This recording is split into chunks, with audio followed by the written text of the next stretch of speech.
ठन है, यहां क्या है, ठन, तो ठन में बन जाएगा धनिक। ठन में क्या बन जाएगा, धनिक, यानी कि इन्हीं का रूप तो बनेगा धनी और ठन का क्या बनेगा, धनिक। हाँ, तो एक बार दोबारा इसको समझें। देखो थोड़ा सा ये आपको स्पष्ट नहीं हो रहा है मुझे लगता है ना, इसका जो मैं सारणी वो अलग से बनाता हूँ आपको स्पष्ट करने के लिए। अलग अलग सीखो आप एक बार। यहां ले लिया हमने शब्द और यहां ले लिया प्रत्यय, और प्रत्यय में हम केवल बात कर रहे हैं किसकी, इन्हीं प्रत्यय की। किसकी बात कर रहे हैं, इन्हीं प्रत्यय की। तो शब्द है अपना, मान लीजिए जैसे धन प्लस इन्हीं बराबर, अब बनेगा धनिन, ऐसा रूप बन गया। क्या बन गया, धनिन। और इस रूप को क्या कहते हैं, इन्हीं प्रत्यांत, इन्हीं प्रत्यांत रूप, अर्थात ऐसा शब्द बना है जिसके अंत में इन्हीं प्रत्यय है। और इसका अगर पुल्लिंग बनाएंगे तो ये रूप बनेगा, क्या बनेगा, धनी। क्या बनेगा, धनी बनेगा, ये रूप बन जाएगा। क्या बन जाएगा, धनी रूप बन जाएगा। ऐसे ही जैसे दंड, ठीक है, प्लस इन्हीं बराबर दंडिन, और सही बनेगा पुल्लिंग में दंडी।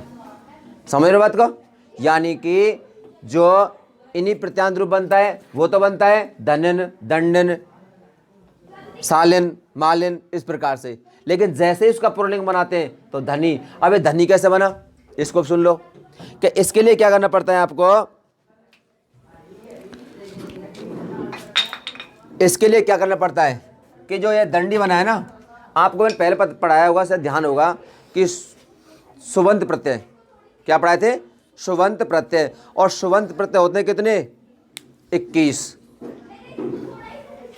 एकविंशति, कितने होते हैं, 21। जैसे सु, औ, जस, अम, औट, सस, टा, भ्याम, भ्यस, सुनाए थे ना, पढ़ाए थे ना। तो उन्हीं में से क्या होता है कि जब हमको ये दंडी बनाना है, क्या बनाना है, दंडी बनाना है, तो इस दंडी बनाने के लिए क्या करेंगे, दंडी प्लस सु ले आते हैं। और सु का क्या हो जाएगा, इसमें हो जाएगी प्रथमा विभक्ति, और जब प्रथमा विभक्ति हो जाएगी तो इस सु का कर देंगे आप लोप, तो रूप बन जाएगा सीधा सीधा दंडी। तो ऐसे का रूप बनते हैं। लेकिन इसको आपको इतना ज़्यादा जानने की आवश्यकता नहीं है, आपको केवल क्या समझना है, इतना समझना है कि जब धन प्रत्यय में, दंड प्रत्यय में इन्हीं प्रत्यय होता है तो पुल्लिंग में रूप बनता है धनी या दंडी। इसके बाद जैसे देखो बल प्लस इन्हीं बराबर क्या बनेगा, बलिन या बली। जैसे सुख प्लस इन्हीं बराबर क्या बनेगा, सुखिन या सुखी। समझ रहे हो मेरी बात को, समझता रहे ना कि इनका जो पुल्लिंग रूप बनेगा इस प्रकार से बनेगा। जैसे मैंने लिख दिया दुख, तो प्लस इन्हीं बराबर दुखिन, और इधर हो जाएगा दुखी। इस प्रकार से रूप चलते हैं, तो इनके इस प्रकार से रूप बनते हैं। और जैसे देखो कई बार आपको ऐसे सोचना होगा कि यार इसमें अपन कहीं ये तो समझ ना लें कि गीप प्रत्यय, क्या समझ लें, गीप प्रत्यय। लेकिन यहाँ गीप प्रत्यय नहीं होता है, यहाँ क्या होता है, यहाँ होता है इन्हीं प्रत्यय। इसके बाद जैसे देखो एक ज्ञान शब्द है, कौन सा है, ज्ञान शब्द प्लस इन्हीं, तो अब क्या हो जाएगा, ज्ञानिन, क्या हो जाएगा, ज्ञानिन। और इसको पुल्लिंग में कन्वर्ट करेंगे तो बन जाएगा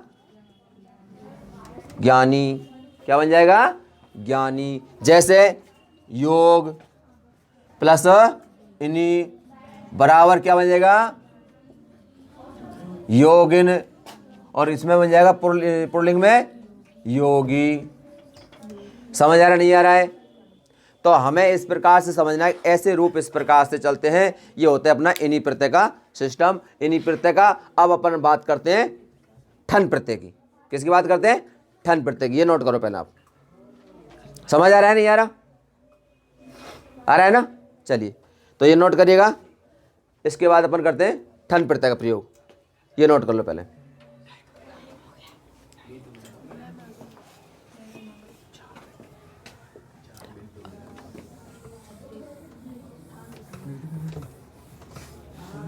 कितने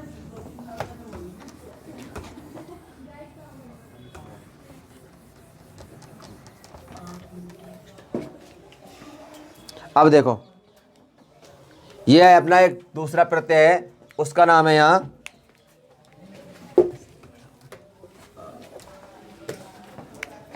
ठन प्रत्यय।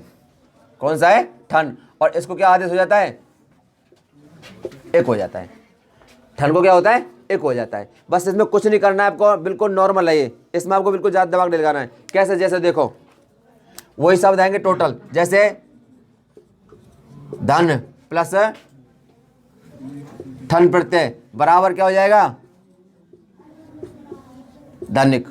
ऐसे बनाना है इसको, क्या हो जाएगा, धनिक। जैसे दंड प्लस ठन बराबर दंडिक। जैसे अपन लिख दें बल, क्या है, बल प्लस ठन बराबर वलिक। तो कहने का मतलब क्या है, आपका इस प्रकार से इसके रूप चलेंगे, आपके इस प्रकार से इसके रूप चलते हैं। जैसे कोई भी रूप ले लो आप, जो आपको अच्छा लगता है। तो इस प्रकार से आपकी क्लास यहीं समाप्त होती है और नेक्स्ट आपका चलेंगे ना।